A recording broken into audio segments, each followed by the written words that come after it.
Hi soul family and my dear friends. ഞാൻ പ്രഹ്ലാദൻ്റെ കഥയാണ് പറയാൻ പോകുന്നത്. എനിക്ക് അത്രയ്ക്ക് അറിവൊന്നുമില്ല, എങ്കിലും ഞാൻ ഭാഗവതം കുറച്ച് വായിച്ചതിൽ നിന്ന് മനസ്സിലാക്കിയതാണ്. പിന്നെ ഞാൻ എന്തിനാണ് ചെയ്യുന്നതെന്ന് ചോദിച്ചാൽ, ഞാൻ ഇങ്ങനെ തന്നെ ചെയ്താൽ മാത്രമേ എനിക്ക് എൻ്റെ ജന്മരഹസ്യം, ഞാൻ എന്തിനാണ് ഭൂമിയിൽ വന്നതെന്നുള്ള സത്യം മനസ്സിലാക്കാൻ പറ്റുമെന്നാണ് ഭഗവാൻ പറയുന്നത്. അത് തീർച്ചയായിട്ടും അതിനു വേണ്ടിയാണ്. ഇതൊരു ബിസിനസ്സേ അല്ല. എനിക്ക് ഇതിനെക്കുറിച്ച് ആധികാരികമായ അറിവില്ല. ഞാൻ ഒട്ടും തന്നെ ഇങ്ങനെയുള്ള ആളുമല്ല, സ്പിരിച്വൽ വേയിലൂടെ ജീവിച്ചിരുന്ന ആളുമല്ല. പക്ഷേ പാസ്റ്റ് ലൈഫിലെങ്ങാനും, കഴിഞ്ഞ ജന്മത്തിലെങ്ങാനും എനിക്ക് അങ്ങനെ ഒരു ഇതുണ്ടായിരിക്കും. അല്ലെങ്കിൽ ഭഗവാൻ എൻ്റെ അടുത്ത് വരത്തില്ല. ലോകത്ത് എത്രയോ പേരുണ്ട്, അവരുടെ അടുത്ത് വരാമല്ലോ. ഭഗവാൻ എൻ്റെ അടുത്ത് തന്നെ വരികയും എന്നോട് എൻ്റെ കൂടെ നടക്കുകയും എന്നോട് സംസാരിക്കുകയും ചെയ്ത് ഗുരുവായൂർ അമ്പലത്തിൽ വെച്ച്. ഞാനത് പറഞ്ഞിട്ട് വീഡിയോ ചെയ്തിട്ടുണ്ടല്ലോ, എല്ലാവരും കുറച്ചെങ്കിലും പേര് കണ്ടിട്ടുണ്ടാവും. പരമമായ സത്യമാണ്. ഒരു കാര്യവും ഞാൻ കള്ളം പറയില്ല. എനിക്കങ്ങനെ കള്ളം പറയേണ്ട ആവശ്യമില്ല. ആരെയും പൊതുവെ എനിക്ക് ആരെയും പേടിയൊന്നും ഇല്ലാത്ത ജീവിയെ. അപ്പോൾ ഞാനിന്ന് ഈ ഭാഗവതം വായിച്ച് എനിക്കറിയുന്ന കഥകൾ ജനങ്ങളിലേക്ക് എത്തിക്കുകയാണെങ്കിൽ എനിക്ക് ഭഗവാന്റെ സ്നേഹവും അനുഗ്രഹവും കിട്ടുമെന്ന് തന്നെയാണ് ഭഗവാൻ പറഞ്ഞത്. എനിക്ക് ജോലിക്ക് വേണ്ടി ഇൻ്റർവ്യൂവിനായിട്ട് ഞാൻ പോയത്. ജോലി കിട്ടുമെന്ന് ഭഗവാൻ പറഞ്ഞെങ്കിൽ എനിക്ക് ജോലി കിട്ടിയില്ല. ഞാൻ വളരെ നെഗറ്റീവായ ആളായിരുന്നു. നോൺ വെജ് ഫുഡ് മാത്രം ആഹാരമൊക്കെ ആക്കി കഴിക്കുന്ന ആളായിരുന്നു. ഇപ്പം അതൊക്കെ പൂർണ്ണമായും ഞാൻ മാറ്റി. ഒരു 5 മാസം മുമ്പാണ് ഈശ്വരനെ കണ്ടത്. അപ്പോഴൊക്കെ ഇങ്ങനത്തെ കാര്യങ്ങൾ ഞാൻ ചെയ്യണമെന്നാണ് പറഞ്ഞത്. ഒട്ടും എനിക്ക് പരിചയമില്ലാത്ത കാര്യം. അതുകൊണ്ട് ദയവായി ഇത് കാണുന്നവരെ ക്ഷമിക്കുക. അപ്പോൾ ഞാൻ ഇന്ന് പ്രഹ്ലാദൻ്റെ കഥ പറയുക. എൻ്റെ അറിവിൽ ഞാൻ വായിച്ചത്, ഭാഗവതത്തിൽ വായിച്ച കഥ എനിക്ക് പറ്റുന്ന പോലെ പിന്നെ എൻ്റെ ഇൻറ്റ്യൂഷനും കൂടെ ചേർത്ത് പറയുക. അപ്പം ഇതാണ് വൈകുണ്ഠത്തിലെ ഭഗവാന്റെ അനുയായികളായ ജയവിജയന്മാർ ഭഗവാനെ കാണാൻ വേണ്ടി വന്ന സനകാദി മുനിമാരെ തടയുകയും അവരുടെ ശാപത്താൽ ഭൂമിയിൽ അസുരന്മാരായി പിറക്കുകയും ചെയ്തു. ഹിരണ്യാക്ഷനും ഹിരണ്യകശിപു എന്ന പേരിൽ അവർ രണ്ടും ജീവിച്ചത്. അപ്പോൾ അവരുള്ള ഹിരണ്യാക്ഷൻ രണ്ടും ഭയങ്കര നല്ല അഹങ്കാരികളും ജനദ്രോഹികളുമായിരുന്നു. അപ്പോൾ ഹിരണ്യാക്ഷൻ ഭൂമി ദേവിയെ പാതാളത്തിൽ കൊണ്ടുപോയി ഒളിപ്പിക്കുകയും മഹാവിഷ്ണു പന്നിയായി അവതരിച്ച് ഭൂമിദേവിയെ തിരികെ കൊണ്ടുവരികയും ചെയ്തു. ഹിരണ്യാക്ഷനെ കൊന്ന് ഭൂമിദേവിയെ തിരികെ കൊണ്ടുവന്നു. ഇത് ഹിരണ്യകശിപുവിന് വിഷ്ണു ഭഗവാനോടും ശിവഭഗവാനോടും ദേവന്മാരോട് വൈരാഗ്യം കൂടാനുള്ള കാരണമായി. ഇനിയും ഹിരണ്യകശിപു ജീവിച്ചിരിക്കുന്നത്, അയാൾക്ക് വിഷ്ണു ഭഗവാൻ എങ്ങനെയെങ്കിലും ഇനി എന്നെയും കൊല്ലൂ എന്നുള്ള ഒരു കാരണം, ജനദ്രോഹപരമായ കാര്യങ്ങൾ മാത്രമാണ് ചെയ്യുന്നത്. താനാണ് ദൈവം എന്നൊക്കെ ഉള്ള ഒരു വിശ്വാസത്തിൽ വേറൊന്നുമില്ല, വേറെ ആരും, എല്ലാവരും എന്നെ തന്നെയാണ് പതിക്കേണ്ടത്, ഇങ്ങനെയുള്ള അഹങ്കാര ബുദ്ധിയോടെ ഹിരണ്യകശിപു ജീവിച്ചിരുന്നത്. ഹിരണ്യാക്ഷൻ കൊല്ലപ്പെട്ടതുപോലെ ഇയാൾക്ക് ദുഃഖമായി. അപ്പോൾ ഇനി എങ്ങനെ പിടിച്ചു നിൽക്കുക, അല്ലെങ്കിൽ ഇനി എന്നെ കൊല്ലുമല്ലോ ഈശ്വര എന്നിങ്ങനെ പ്രാർത്ഥിച്ച് ഈശ്വര എന്ന് പ്രാർത്ഥിച്ചോ എനിക്കറിയില്ല, കൊല്ലുമല്ലോ എന്ന് ഓർത്തിട്ട് ബ്രഹ്മദേവനെ തപസ് ചെയ്യാൻ പോയി. അങ്ങനെ ബ്രഹ്മദേവനെ തപസ് ചെയ്ത് പ്രീതിപ്പെടുത്തി ബ്രഹ്മദേവനിൽ നിന്ന് 3 വരങ്ങൾ വാങ്ങി.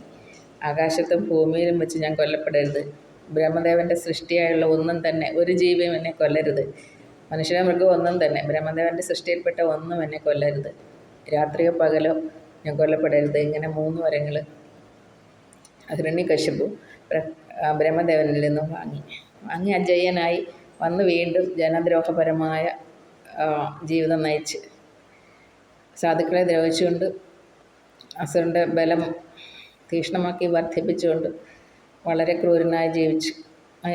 അപ്പോൾ ദേവന്മാരും എല്ലാവരും ചെന്ന് വിഷ്ണു ഭഗവാന്റെ അടുത്ത് പരാതി പറഞ്ഞു, ഇങ്ങനെ ഇവനെക്കൊണ്ട് ഭയങ്കര ശല്യമായി, ഞങ്ങൾക്കൊന്നും ജീവിക്കാൻ പറ്റുന്നില്ല, അവൻ എല്ലാ തരത്തിലും നമ്മളെ ദ്രോഹിച്ചുകൊണ്ടിരിക്കുകയെന്ന് പറഞ്ഞു. അപ്പോൾ വിഷ്ണു ഭഗവാൻ പറഞ്ഞു, അവൻ്റെ ഇളയ പുത്രൻ പ്രഹ്ലാദൻ എൻ്റെ അതീവ ഭക്തനാണ്, അവനെ ദ്രോഹിക്കുമ്പോൾ ഇവനെ കൊന്ന് ഞാൻ ലോകത്തെ രക്ഷിക്കാം, അല്ലാതെ എല്ലാത്തിനും ഒരു സമയമുണ്ട്. സത്യം എൻ്റെ അടുത്ത് കൃഷ്ണൻ പറഞ്ഞ എല്ലാത്തിനും സമയമുണ്ട്, സമയമാകുമ്പോൾ എല്ലാം ശരിയാകും. അതുപോലെ എല്ലാത്തിനും ഒരു സമയമുണ്ട്. അപ്പോൾ പ്രഹ്ലാദനെ മാക്സിമം ദ്രോഹിക്കുമ്പോൾ എനിക്കത് സഹിക്കാൻ പറ്റില്ല. ആ സമയത്ത് ഇവനെ കൊന്ന് ലോകത്തെ രക്ഷിച്ചോളാം, നിങ്ങൾ സമാധാനമായിട്ട് വെക്കോളാം. അപ്പോൾ അവരെല്ലാം പോയി. പ്രഹ്ലാദൻ വിഷ്ണുഭക്തനായി തന്നെ ജീവിക്കുക. ജന്മന അവൻ വിഷ്ണുഭക്തനാണ്. അപ്പോൾ പ്രഹ്ലാദനൊരു 4-5 വയസ്സൊക്കെ ആയപ്പോഴത്തേന് 5 വയസ്സൊക്കെ ആയപ്പോഴത്തേന് ഗുരുകുലത്തിൽ വിടാൻ നല്ല ഗുരുക്കന്മാരെ കൊണ്ട് വിദ്യകൾ അഭ്യസിപ്പിക്കാനായിട്ട് ഹിരണ്യകശിപു തീരുമാനിക്കും. അങ്ങനെ ശുക്രാചാര്യരുടെ പുത്രന്മാരെ വരുത്തി പ്രഹ്ലാദനെ പഠിപ്പിക്കാൻ ഏൽപ്പിക്കും. പ്രഹ്ലാദൻ അവർ പഠിപ്പിക്കുന്നതൊക്കെ വിദ്യകളൊക്കെ അഭ്യസിക്കുമെങ്കിലും ഈശ്വരനിലെല്ലാം അർപ്പിച്ചുകൊണ്ട് മനസ്സ് പൂർണ്ണമായി ഭഗവാന്റെ അർപ്പിച്ചുകൊണ്ട് പ്രഹ്ലാദൻ ഇരിക്കുന്നതും പഠിക്കുന്നതുമെല്ലാം. അങ്ങനെ ഒരു ദിവസം ഹിരണ്യകശിപു പ്രഹ്ലാദനെ വിളിച്ചിട്ട് ചോദിക്കും, മോനെ ഇങ്ങ് വന്നേ, നീ എന്തൊക്കെയാണ് പഠിച്ചേ? അങ്ങനെ അവൻ പറയും, എന്താ അച്ചായ, ഞാൻ നാരായണനാണ് സർവ്വവും, ലോകം മുഴുവൻ സംരക്ഷിക്കുന്നത് നാരായണനാണ്, സർവ്വതും നമ്മൾ നാരായണനെ അർപ്പിക്കുക, ഇതാ ഞാൻ പഠിച്ചതെന്ന് പറയും. ഒറ്റ തൊഴി വെച്ച് കൊടുക്കും അയാൾ. മകൻ ഉരുണ്ട് ദൂരെ 3-4 തവണ ഉരുണ്ട് ദൂരെ പോയി വീണ് ദൂരെ പോയിട്ട് അവൻ അവിടെ നിന്ന് എഴുന്നേറ്റ് നിൽക്കും. എഴുന്നേറ്റ് നിന്ന് നാരായണ എന്ന് ജപിക്കും, പ്രാർത്ഥിക്കും. അവൻ്റെ മനസ്സിലെപ്പോഴും അടിയുറച്ച വിശ്വാസം ഭഗവാനെ, നാരായണനെ, വിഷ്ണു ഭഗവാനെ. അപ്പോൾ ദേഷ്യം പിന്നെ അയാൾ ഗുരുക്കന്മാരോട്, നിങ്ങളവനെ ശരിക്കും പഠിപ്പിച്ചു കൊടുക്കുക, നിങ്ങൾ തെറ്റായ രീതി അവനെ പഠിപ്പിച്ചു. അല്ല, അവർ പറയില്ല, ഞങ്ങളൊരിക്കലും തെറ്റല്ല പഠിപ്പിച്ചു, ഞങ്ങൾ ശരിക്കാം. പക്ഷെ അവൻ ഇതെവിടെ നിന്നാണെന്ന് ഞങ്ങൾക്കറിയില്ല, അവൻ്റെ ഈ അറിവ്, ഞങ്ങളങ്ങനെയൊന്നും പഠിപ്പിച്ചു കൊടുത്തിട്ടില്ല, തൊഴുതൊക്കെ പറയാം. ഭയങ്കര ദേഷ്യക്കാരനാണ് ഹിരണ്യകശിപു, ഭയങ്കര ക്രൂരനാണ്. അങ്ങനെ വീണ്ടും കൊണ്ട് ഇവനെ പഠിപ്പിച്ച് നേരെയാക്കിക്കൊണ്ട് വരാൻ പറയും. അപ്പോൾ കുറേ നാൾ പിന്നെയും പഠിച്ചതിന് ശേഷം പിന്നെ അയാൾ മോനെ വിളിച്ചിട്ട്, വാ മോനെ എന്ന് പറഞ്ഞ് എടുത്ത് മടിയിൽ വെച്ച് ചോദിക്കും, മക്കളെന്താ പഠിച്ചത്, മോൻ എന്താ പഠിച്ചത്? എനിക്ക് പ്രത്യേകിച്ചൊന്നും പറയാനില്ല അച്ഛാ, നാരായണനെ നല്ലത് നാരായണ നാമജപം, നാരായണനെ പ്രാർത്ഥിക്കുക. നമ്മളെ നേർവഴിക്ക് നയിക്കുന്നത് ഭഗവാനാണ്, നമ്മളെ ജയിപ്പിക്കുന്നത് ഭഗവാനാണ്. ഫുള്ളി കംപ്ലീറ്റ് ആക്കാൻ സമ്മതിക്കാതെ ഒറ്റയേറി വെച്ച് കൊടുക്കും. അവൻ ദൂരെ പോയി വീണ് എഴുന്നേറ്റ് നിന്ന് ഈശ്വരനെ പ്രാർത്ഥിച്ചുകൊണ്ട് വിഷ്ണു ഭഗവാനെ പ്രാർത്ഥിക്കും. ഇയാൾക്ക് ദേഷ്യം സഹിക്കാൻ വയ്യാതെ ഇവനെ ഇന്ന് കൊല്ലണമെന്ന് പറഞ്ഞ് 2 രാക്ഷസന്മാരെ കൊണ്ടുവന്നിട്ട് അവർ ഇടയ്ക്ക് കൊണ്ട് നിർത്തും. ഭഗവാന്റെ ശക്തിയിൽ, നാരായണൻ്റെ പ്രാർത്ഥനയിൽ, ഭഗവാന്റെ പൂർണ്ണമായ പിന്തുണയിൽ രാക്ഷസന്മാർ 2 പേരും പരസ്പരം വെട്ടിമരിക്കും. ഇത് കണ്ട ഹിരണ്യകശിപു വലിയ 2 കൊമ്പനാനകളെ കൊണ്ടുവന്ന് അതിൻ്റെ നടുവിൽ കുഞ്ഞിനെ നിർത്തും കുത്തിക്കൊല്ലാനായിട്ട്. അവന്മാർ കുത്താൻ വരുമ്പോഴത്തേക്ക് രണ്ടവൻ്റെയും കൊമ്പടിഞ്ഞു പോകും. അവിടെയും രക്ഷപ്പെട്ട് നിൽക്കുമ്പോൾ ക്രൂരന്മാരായ നാഗങ്ങളെ കൊണ്ടുവന്നിട്ട് നാഗങ്ങളുടെ നടുവിൽ ഇവനെ നിർത്തും പ്രഹ്ലാദനെ. നാഗങ്ങൾ ഇവനെ കൊത്താൻ വരുമ്പോൾ അവൻ്റെ വിഷപ്പല്ലുകളെല്ലാം കൊഴിഞ്ഞു പോകും. ഇതെല്ലാം കണ്ട് ദേഷ്യം സഹിക്കാൻ വയ്യാഞ്ഞിട്ട് അഗ്നി കൂട്ടി അതിൽ കൊണ്ടിടും. ഇന്നെ ജീവനോടെ ചുട്ടരിച്ചേക്കാന്ന് പറഞ്ഞു. പക്ഷെ അവനൊന്നും അറിയുന്നില്ല. അവൻ്റെ മനസ്സിൽ ഭഗവാൻ നിറഞ്ഞു നിൽക്കുക. അവന് എത്ര ദ്രോഹിച്ചാലും അവനെ അതൊന്നും ബാധിക്കത്തില്ല. തീയിൽ നിന്ന് അവൻ തീ അണയുമ്പോൾ നല്ല കുളിർന്ന് സന്തോഷത്തോടെ ചിരിച്ചുകൊണ്ട് ഇറങ്ങി വരും. അവനൊന്നും സംഭവിക്കത്തില്ല. അവൻ ഈശ്വരനെ സദാ സ്മരിച്ചു കൊണ്ടാണ് നിൽക്കുന്നത്. അങ്ങനെ അയാൾ പറയും, പിടിച്ചോണ്ട് കൊണ്ടുപോയി പഠിപ്പിക്കുക. ഇനി എന്തെങ്കിലും ഇവനെ പറഞ്ഞ് തിരുത്താൻ പറ്റുമെങ്കിൽ തിരുത്ത്, നിങ്ങൾ എന്തെങ്കിലും ചെയ്യുമെന്ന് പറഞ്ഞ് നല്ല ശിക്ഷ കൊടുത്ത് പഠിപ്പിക്കാൻ പറയും. അങ്ങനെ കൊണ്ടുപോകും. അങ്ങനെ കൊണ്ടുപോയി ഇവർ പിന്നെയും കൊണ്ടുപോയി അവനെ പഠിപ്പിച്ചിട്ട് കുറച്ച് ദിവസം കഴിഞ്ഞിട്ട് പിന്നെയും തന്ത വിളിക്കും, നീ എന്താടാ പഠിച്ചത് എന്ന് പറഞ്ഞതെന്ന് പറയും. എപ്പോഴും എന്ന പോലെ, അച്ഛാ എനിക്കിതാ പറയാനുള്ളത്, നമ്മൾ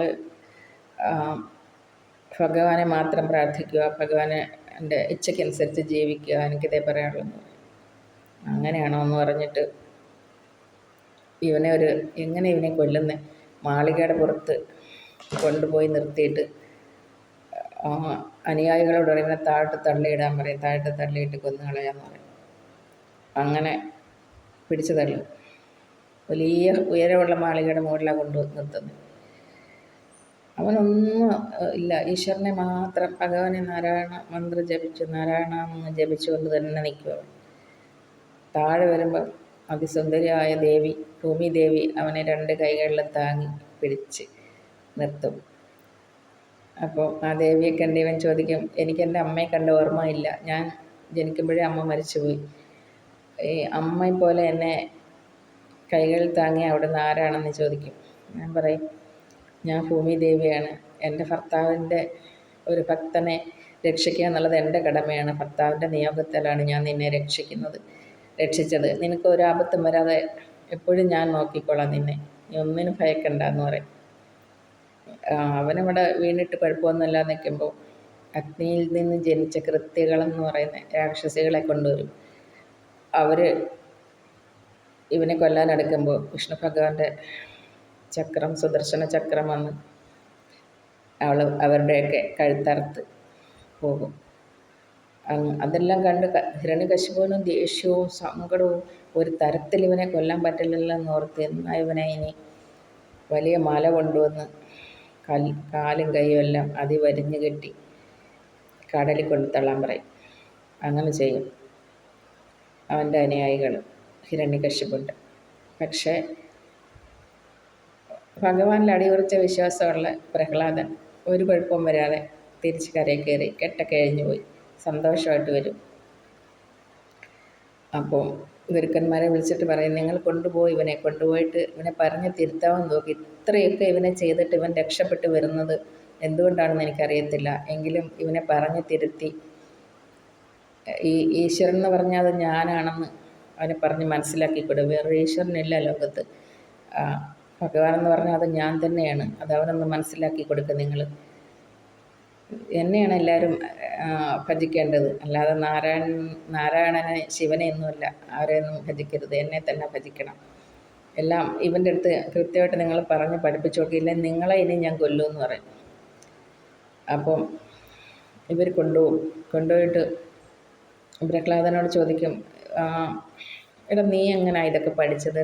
നിൻ്റെ മനസ്സിൽ മാത്രമേ ഈ നാരായണൻ എന്നുള്ള പേരും നാരായണൻ്റെ മന്ത്രജപവും നാരായണൻ്റെ ഭക്തിയൊക്കെ നിൻ്റെ മനസ്സിൽ എങ്ങനെ ഉണ്ടായെന്ന് ചോദിക്കും.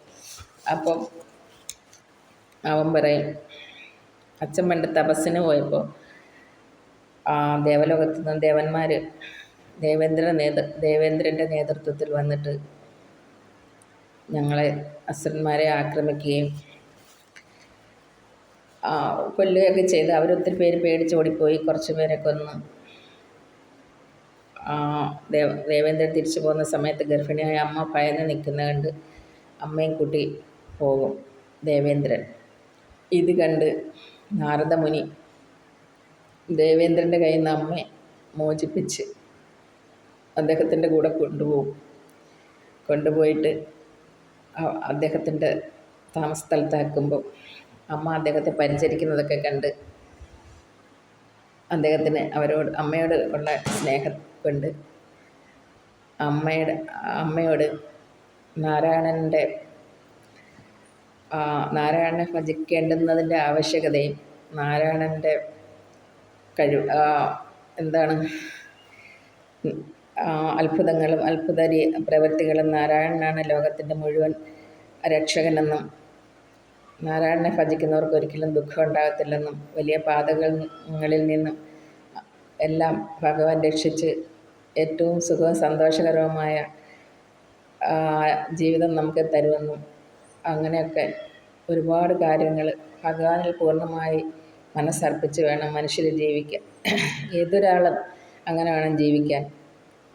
അങ്ങനെ ജീവിക്കുന്നവർക്ക് എന്ത് തന്നെ ദുരിതങ്ങളുണ്ടെങ്കിലും അതെല്ലാം ഒഴിഞ്ഞു പോവുകയും അവരെല്ലാം മോക്ഷപ്രാപ്തിയിലൂടെ ഈശ്വരനിലേക്ക് ചേരുകയും ചെയ്യും. അതുകൊണ്ട് നാരായണനെയാണ് നമ്മൾ ഭജിക്കേണ്ടത്.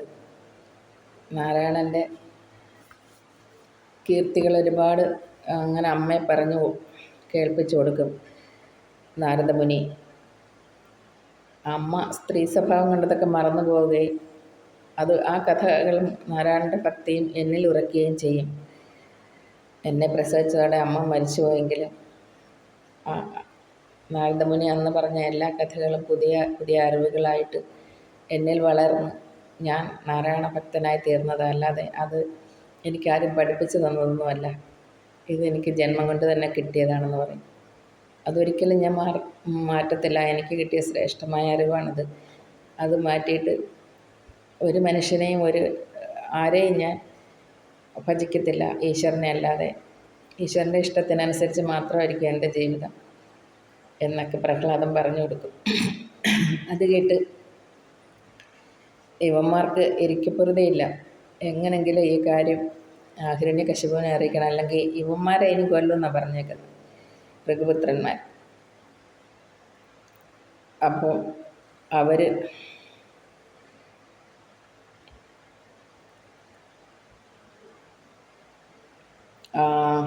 ഹിരണ്യകശിപുവിനെ കാണാൻ ഓടിപ്പോവും. ഓടി ചെന്നിട്ട് ഹിരണ്യകശിപുവിനോട് പറയും, പ്രഹ്ലാദൻ്റെ ഈ അറിവുകളൊക്കെ ഇങ്ങനെ സംഭവിച്ചത് അങ്ങ് തപസ്സിന് പോയ സമയത്ത് ദേവന്മാർ വന്ന് അസുരന്മാരെ യുദ്ധത്തിൽ തോൽപ്പിച്ച് അങ്ങയുടെ ഭാര്യയെ കൊണ്ടുപോയി. അങ്ങനെ ഗർഭാവസ്ഥയിലിരുന്ന ഭാര്യയോട് നാരദമുനി ഈ കഥകളൊക്കെ പറഞ്ഞു കൊടുക്കുകയൊക്കെ ചെയ്യുന്നതിലൂടെ പ്രഹ്ലാദൻ്റെ മനസ്സിൽ ഇതൊക്കെ ഉറച്ചെന്ന് പറയും. ഇതെല്ലാം കേട്ട് കഴിയുമ്പോഴത്തേക്ക് ഹിരണ്യകശിപുവിന് സഹിക്കാൻ പറ്റുന്നില്ല. ഇനി ഒരു തരത്തിലും പറഞ്ഞു തിരുത്താൻ പറ്റില്ല. കാരണം ജന്മം കൊണ്ട് ഇത് മനസ്സിൽ ഉറച്ചു പോയതാണ്. നീ ഇവനെ ജീവിക്കാൻ അനുവദിക്കാനേ പാടില്ല. എൻ്റെ ശത്രുവിനെ മനസ്സിൽ ധ്യാനിക്കുകയും എൻ്റെ ശത്രുവിനെ ഭജിക്കുകയും അവൻ്റെ നാമം ജപിക്കുകയൊക്കെ ചെയ്യുന്ന ഇവനെ ഇനി ഞാൻ ജീവിച്ചിരിക്കുന്ന സ്ഥലത്ത് ജീവിക്കാൻ സമ്മതിക്കത്തില്ല. ഇവനെ അവിടെ പോയി ജീവിച്ചോട്ടെ, അതുകൊണ്ട് ഇവനെ കൊന്നു കളഞ്ഞേക്കാം എന്ന് പറഞ്ഞിട്ട് വാളെടുത്തോണ്ട് ഇവനെങ്ങനെ പിടിച്ചോണ്ട് വന്ന് പറയും. അവനെ പിടിച്ചോണ്ട് കൊടുക്കുവന്മാർ വാളെടുത്തോണ്ട് വരും. വാളെടുത്തോണ്ട് വന്ന് അവനെ പിടിച്ചോണ്ട് വന്നിട്ട് ചോദിക്കും, എടാ നീ ജന്മനാ നാരായണനല്ലേ ഭജിക്കുന്നത്? ഇന്ന് ഞാൻ ഈ വാളുകൊണ്ട് നിന്നെ വെട്ടിക്കൊല്ലാൻ പോവാ. നിൻ്റെ നാരായണൻ വന്ന് നിന്നെ രക്ഷിക്കുമെന്ന് എനിക്കൊന്ന് അറിയണമെന്ന് പറയും. അവനൊന്നും മിണ്ടത്തില്ല. അവൻ ഭഗവാനെ പ്രാർത്ഥിച്ചുകൊണ്ടിരിക്കും. കാരണം ഈ നാരായണനെ ഭജിക്കുമ്പോൾ അല്ല ഈശ്വരനെ വിശ്വസിക്കുമ്പോൾ ഈശ്വരനിൽ സ്വയം സമർപ്പിച്ച് കഴിയുമ്പോൾ ഈശ്വരൻ തന്നെ രക്ഷിക്കുന്ന നമുക്കൊരു ധൈര്യം ഉണ്ടാകും. ആർക്കും നമ്മളൊന്നും ചെയ്യാൻ പറ്റില്ല.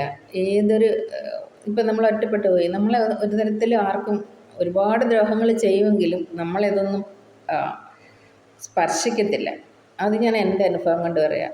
ഒരു 4 വർഷം കൊണ്ട് ഞാൻ തനിച്ച. പക്ഷെ എന്നെ ഒരു തരത്തിലും ഒരു ശത്രുവിനും തകർക്കാൻ പറ്റിയിട്ടില്ല. ഇനി എന്തെല്ലാം എനിക്ക് ചുറ്റും നടന്നാലും എന്നെ അത് ബാധിക്കാറില്ല. ഞാൻ എപ്പോഴും സേഫായിരുന്നു. എനിക്ക് ആ ഒരൊറ്റ വിശ്വാസമാണ്. പിന്നെ അപ്പോഴും ഞാൻ ഈ പറയുന്ന തൊട്ട് പ്രഹ്ലാദനെ പോലൊന്നുമല്ല, എങ്കിലും ഈശ്വരനെ ഞാൻ പ്രാർത്ഥിക്കുമായിരുന്നു. കാരണം എനിക്ക് ആരും ഇല്ലാത്തത് കൊണ്ടാണ് എന്നെ പൂർണ്ണമായി ഞാൻ ഈശ്വരനോട് സമർപ്പിച്ചുകൊണ്ട് ജീവിച്ചത്. കാരണം എനിക്ക് രക്ഷിക്കാൻ വേറെ ആരുമില്ല. ഇനി ഒരു അസുഖം വന്നാൽ എൻ്റെ കൂടെ ഹോസ്പിറ്റലിൽ വേറെ ആരുമില്ല. അങ്ങനെ പലതവണ ഹോസ്പിറ്റലിലൊക്കെ ഈ ഷുഗറൊക്കെ ഉള്ളതുകൊണ്ട് പോയിട്ടുണ്ട്. എന്തെങ്കിലും ടെസ്റ്റ് ചെയ്യാൻ പറഞ്ഞാൽ കൂടി ഞാൻ ചെയ്യത്തില്ല. കാരണം ഉടനെ ആര് പറയും, അല്ല ഇനി വേറെ എന്തെങ്കിലും ഉണ്ടായിരിക്കും, വല്ല വൃക്കരോഗമോ എന്തെങ്കിലുമൊക്കെ ഉണ്ടെങ്കിൽ അത് ചികിത്സിക്കണമെങ്കിൽ കൂടെ ആൾ വേണം, അതൊക്കെ വേണം എന്നൊക്കെ പറയുന്നതുകൊണ്ട് ഞാൻ ടെസ്റ്റുകളൊന്നും തന്നെ ചെയ്യത്തില്ല. ഷുഗറിൻ്റെ ടാബ്ലറ്റ് തരാതിരുന്നിട്ടുണ്ട് ഹോസ്പിറ്റലിൽ നിന്ന്, ഫ്രീ കിട്ടുന്നത്. അപ്പം ജോലിയൊക്കെ ചെയ്യുന്നതുകൊണ്ട് ഞാൻ ആ പൈസ കൊടുത്തിട്ടൊക്കെ വാങ്ങിച്ചാൽ കഴിക്കുന്നത്. ജോലി ഉണ്ടായിരുന്നപ്പോഴും ഗുരുവായൂർ ജോലിക്ക് പോയിട്ടുണ്ട്. ഇല്ല, ജോലിക്ക് അപേക്ഷിക്കാൻ പോയി. ലാസ്റ്റ് ഇനി ഞാൻ പോകത്തില്ലെന്ന് വിചാരിച്ചാൽ ഇപ്പം പോയത്. അപ്പോഴാണ് കൃഷ്ണ ഭഗവാൻ വന്നത്. കൃഷ്ണൻ വന്നു എന്ന് പറഞ്ഞ് എൻ്റെ അടുത്ത് വന്നത്. ഞാൻ വെറുതെ പറഞ്ഞത്, എനിക്കറിയില്ല. ഞാനങ്ങ് പറഞ്ഞു എന്നെ സഹായിക്കാൻ കൃഷ്ണൻ വരും, എനിക്ക് റെക്കമെൻഡ് ചെയ്യാൻ കൃഷ്ണൻ വരുമെന്ന്. അങ്ങനെയാണ് വന്നത് ഭഗവാൻ. എനിക്ക് വിശ്വസിക്കാൻ പറ്റാത്ത കാര്യമാണ് ഈ വിശ്വാസമുണ്ട്. കാരണം ഞാൻ കഴിഞ്ഞ പ്രാവശ്യം പോയപ്പോൾ, ഇത്തവണ ഞാൻ പോയപ്പോൾ എനിക്ക് അന്ന് കണ്ട രൂപത്തിൽ ഭഗവാനെ കാണാൻ പറ്റി. കാരണം ചുവന്ന ഷർട്ടും വെള്ളമുണ്ടും എടുത്തിരുന്നത്.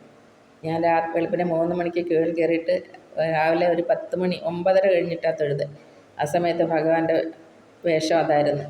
തോളിലെന്തോ റെഡ് കളറിലെ ഷോള് പോലെ എന്തോ കാണാമായിരുന്നു.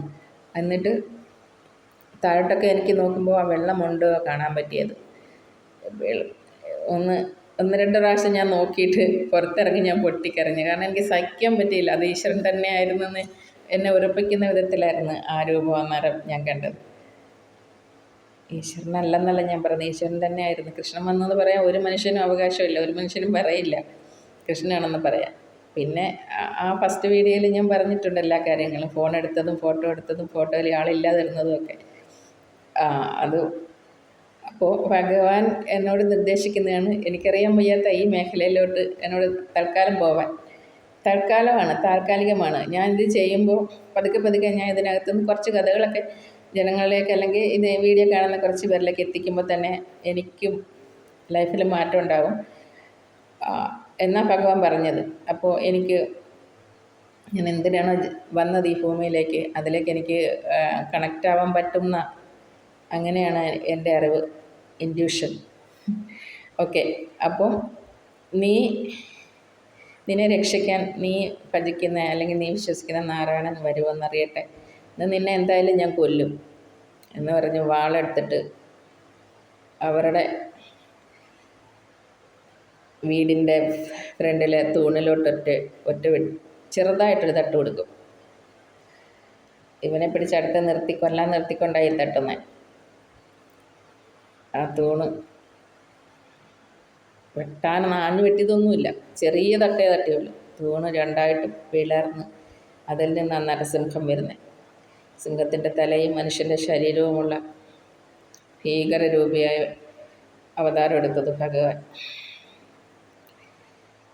ഉടനെ ഇയാൾക്ക് പിന്നെ ഒരു പോരാളിയെ കണ്ട് ഇനിയിപ്പം എന്നെ ദ്രോഹിക്കാൻ തന്നെ അല്ല, ഇനി എന്നെ നശിപ്പിക്കാനാണ് വന്നതെന്ന് മനസ്സിലായതോടെ ഇയാൾ യുദ്ധം ചെയ്യും. ഭഗവാനും ഹിരണ്യകശിപുവിനോട് യുദ്ധം ചെയ്യും. കുറച്ചു നേരം ഘോരമായ യുദ്ധത്തിൽ പരാജിതനായി ഹിരണ്യകശിപുവിനെ ഭഗവാൻ പൊക്കിയെടുത്ത് ഭിത്തിയിൽ, വീട്ടിലോട്ട് കയറുന്ന ഭിത്തിയിലിരിക്കും, ഇവനെ മടിയിൽ വെച്ചുകൊണ്ട്. അതായത് വരാന്തയുടെ സിറ്റ് ഔട്ട് ഉണ്ട്, അതിൻ്റെ തൂണിലാണ് വെട്ടിയത്. അതോടെ ഇവനെ പൊക്കിയെടുത്ത് അതിലായിരിക്കുന്നത്, ഇരുന്നുകൊണ്ട്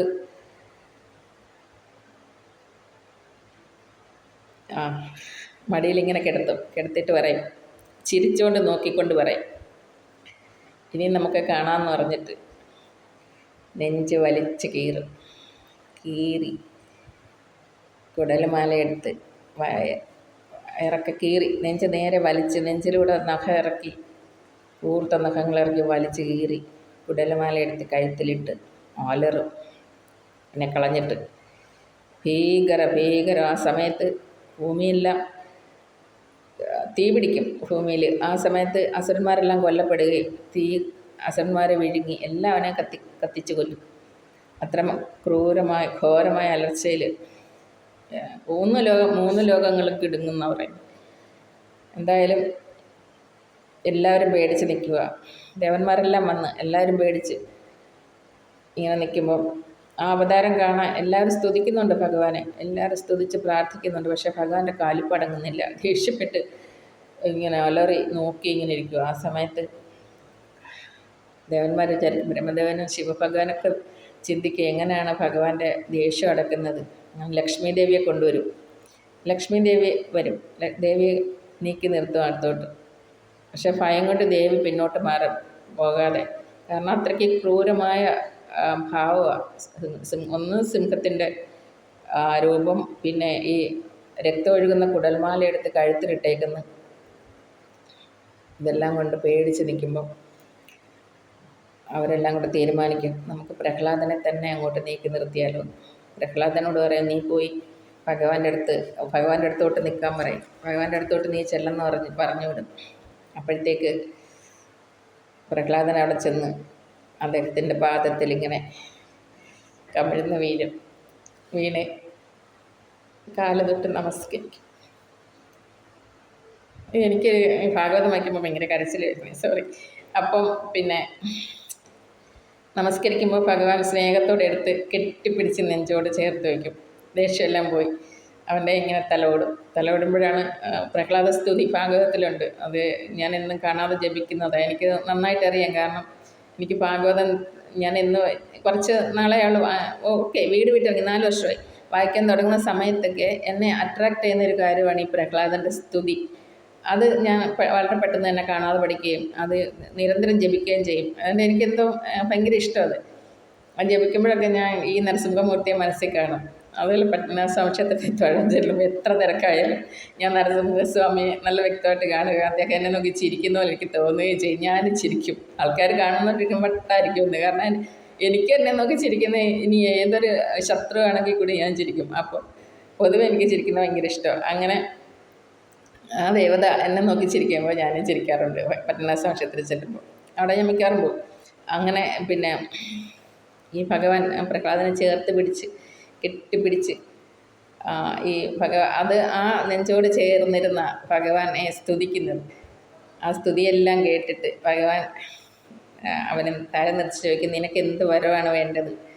അപ്പം അവൻ പറയും, എനിക്ക് കാമരാഗദ്വേഷ മത്സരാദികളിൽ ഒരു താല്പര്യവും അല്ലെങ്കിൽ ഭൂമിയിലെ ഒന്നിനോടും ഒരു വികാരത്തിനോടും ഒന്നിനോടും ഒരു സമ്പത്തിനോടും ഒന്നിനോടും എനിക്ക് യാതൊരു ആസക്തി ഉണ്ടാവരുത്.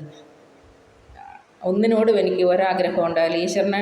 ഈശ്വരനോടുള്ള ഭക്തി അല്ലാതെ എനിക്ക് മറ്റൊന്നിലും ഒരു താല്പര്യം ഉണ്ടായിരുന്നു ഇങ്ങനെ പറയുന്നത്. പിന്നെ എൻ്റെ അച്ഛൻ ചെയ്ത തെറ്റുകളെല്ലാം ക്ഷമിച്ച് അവിടുന്ന് അദ്ദേഹത്തിന് മോക്ഷം കൊടുക്കണം. അദ്ദേഹത്തിൻ്റെ ശിക്ഷയിൽ നിന്ന് ഭയങ്കര ദ്രോഹം ചെയ്ത എൻ്റെ പിതാവ് അദ്ദേഹത്തെ ശിക്ഷയിൽ നിന്ന് ഒഴിവാക്കണം, അദ്ദേഹത്തിൻ്റെ ആത്മാവിന് മോക്ഷം കൊടുക്കണം എന്ന് പറയും. ഭഗവാൻ പറയും, നിൻ്റെ എല്ലാ ആഗ്രഹങ്ങളും ഞാൻ സാധിച്ചു തരും, നിൻ്റെ ഇഷ്ടം പോലെ എല്ലാം നടക്കുള്ളൂ.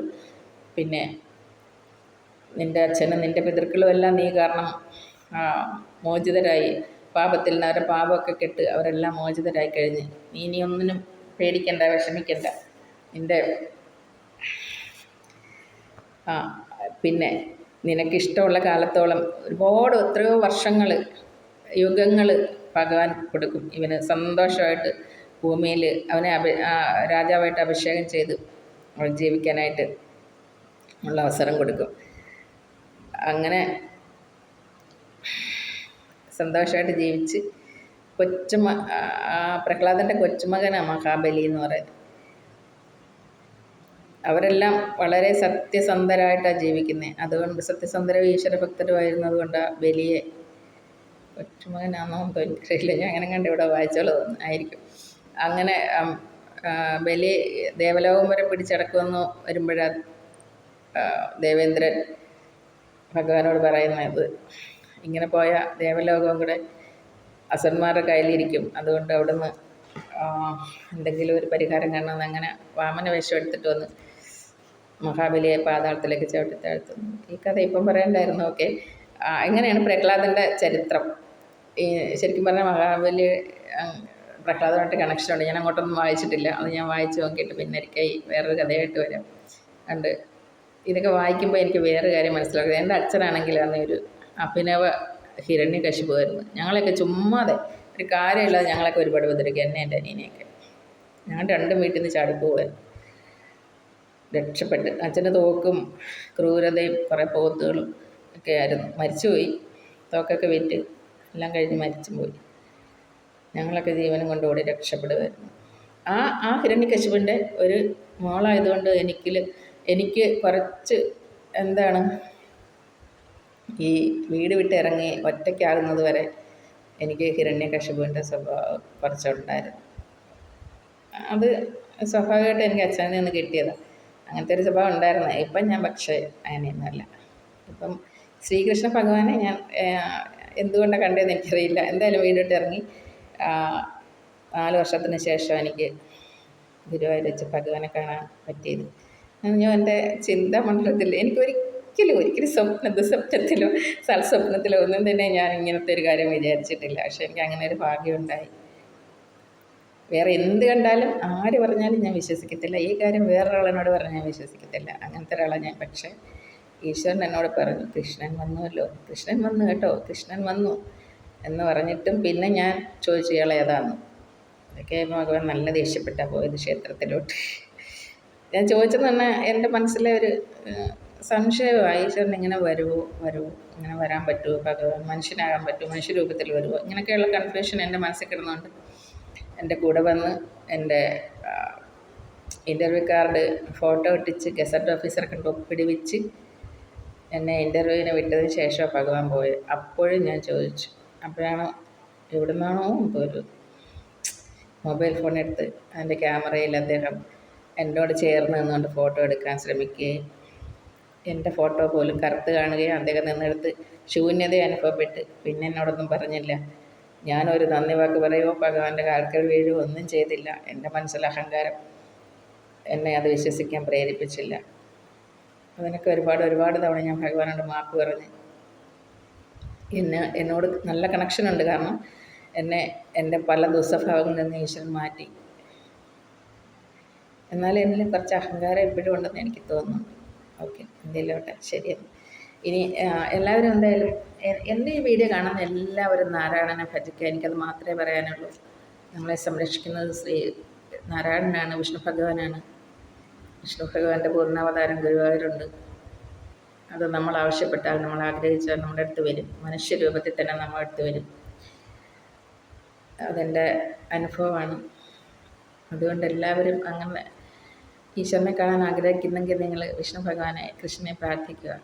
അങ്ങനെ പ്രാർത്ഥിച്ചു കഴിഞ്ഞാൽ നിങ്ങൾക്ക് തീർച്ചയായിട്ടും ഈശ്വരാനുഭവം, ഭഗവാനെ കാണാനുള്ള ഭാഗ്യം ഉണ്ടാകും. നന്ദി.